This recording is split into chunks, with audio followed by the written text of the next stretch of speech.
Trump's assistant, Natalie Harp, was just invited into the group chat, globally, by Senator Jon Ossoff in a viral exchange involving the pair's rather unusual discussion of Trump's defenseless flying palace.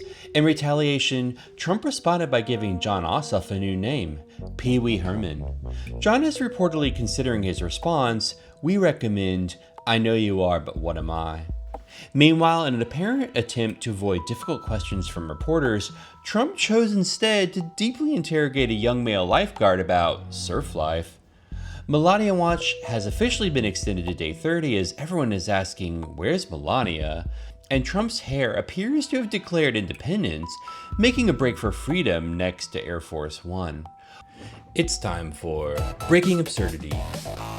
Everything you didn't know you needed to know today, but wish you hadn't. So let's start with Natalie Harp, because if you've been following our channel, you already know that we've been keeping an eye on this particular White House relationship for quite some time. But now Senator Jon Ossoff has decided to go nuclear and actually talk about the relationship that most politicians would seem to avoid, even Democrats. Ossoff has been questioning Trump's unusually close relationship with Harp, including her access to the president during sensitive travel. The president sleeps through his meetings. He golfs and trades stocks. See, he doesn't want to do the job. He wants to build his ballroom and travel with Natalie on their apparently defenseless flying palace gifted by the Emir of Qatar.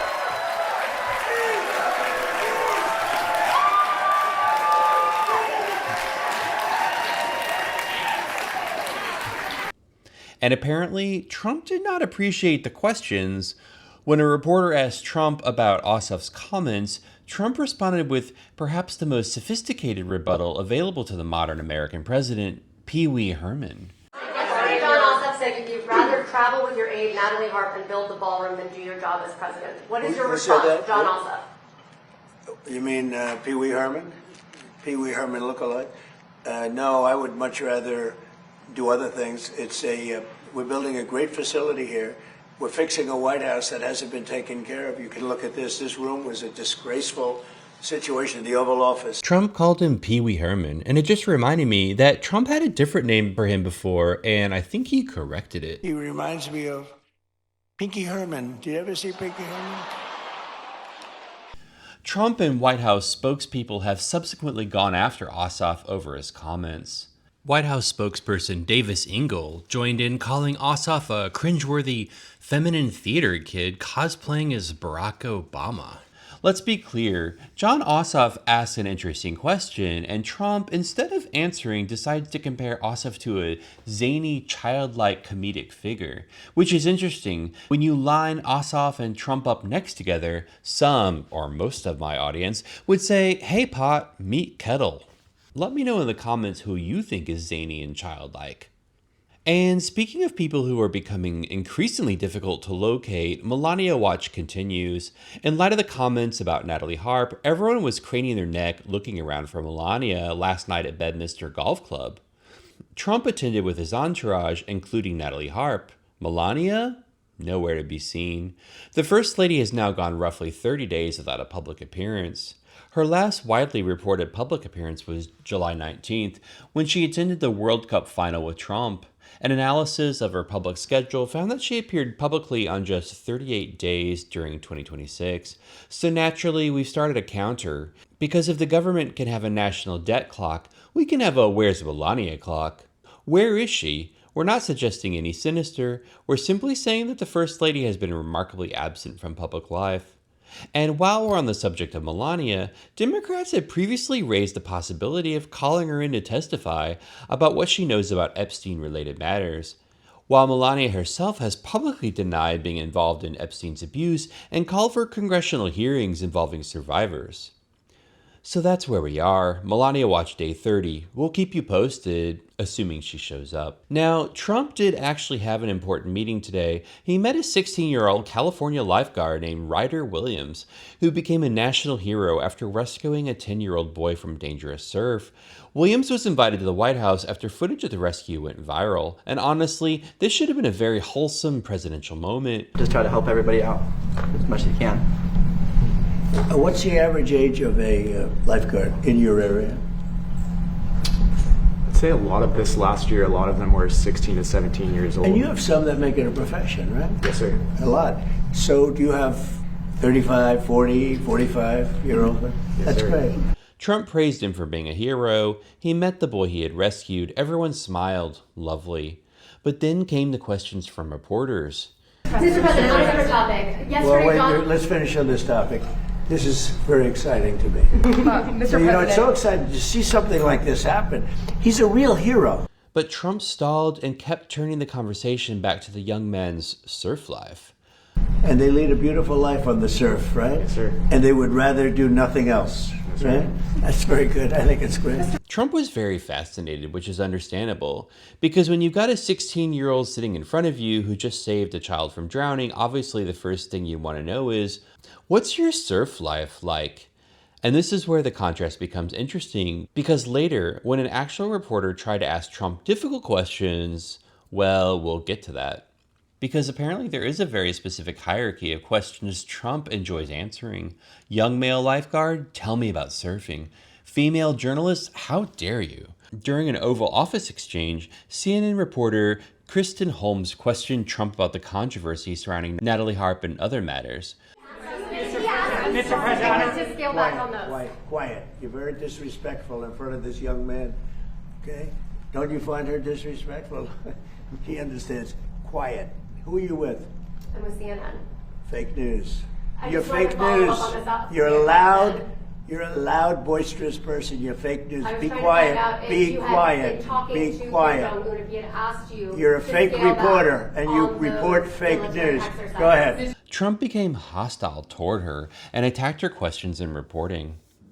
This is hardly a new presidential tradition, but there is something almost comically predictable about watching Donald Trump move from "tell me about your life on the surf" to "don't ever talk again."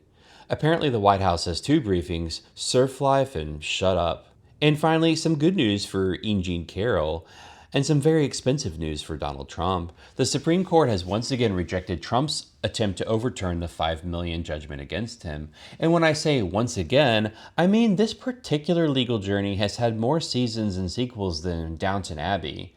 The jury found Trump liable for sexually abusing Carroll and defaming her and awarding her $5 million in 2023. Trump appealed. The appeals court upheld it. He went to the Supreme Court. The Supreme Court said essentially, no thanks. So Trump asked the Supreme Court to reconsider saying no, and this week the Supreme Court said no thanks again, which means this particular $5 million judgment is now final. Trump has also paid the judgment, which with interest has grown to roughly $5.6 million. So congratulations to Carroll, she has finally received the money. And for Trump, well, it's one of those very few moments when he faced the full consequences of a verdict that didn't go his way. But hold that thought, because Trump isn't done with Carroll. There's still a separate $83.3 million defamation judgment that he's fighting. Instead of settling and making these cases go away, Trump prefers a dumpster fire of media coverage extended over many years just to keep things interesting for all of us, sadly. And now, a story that is genuinely difficult to comprehend. A Brazilian national living in West Hollywood was detained by ICE during an immigration check-in. He had been living in the United States for 9 years. He had a legal right to remain in the country and a valid work permit. And then, completely out of the blue, he received a call telling him he needed to appear for an immigration appointment. There was just one problem. His actual appointment wasn't until November, but he was told to come in anyway. So he did what you would expect someone who is legally entitled to be in the country to do. He showed up, and when he arrived, ICE detained him. And it gets even harder to understand from there. According to his lawyers, he's then facing deportation to Guyana. Let me remind you, he's Brazilian. He's not from Guyana. He's never lived in Guyana. And apparently that is now a possibility under the way the Trump administration is carrying out deportations to third countries. There's another detail that makes this particularly heartbreaking. He has a dog in West Hollywood, a dog he's been separated from while he remains detained. So let's pause there. This is someone who spent 9 years in the US. He had legal authorization to remain here. He had a work permit. He had an immigration appointment scheduled for November. He received a call telling him to come in months earlier than that appointment. He complied. He went to the appointment, and then he was detained. And now, according to the lawyers, the proposed destination isn't even Brazil. it's Guyana. His lawyers are challenging the proposed deportation, and a federal judge has temporarily blocked the removal while the legal case continues. And finally, we have an extremely important national security development: Trump's hair.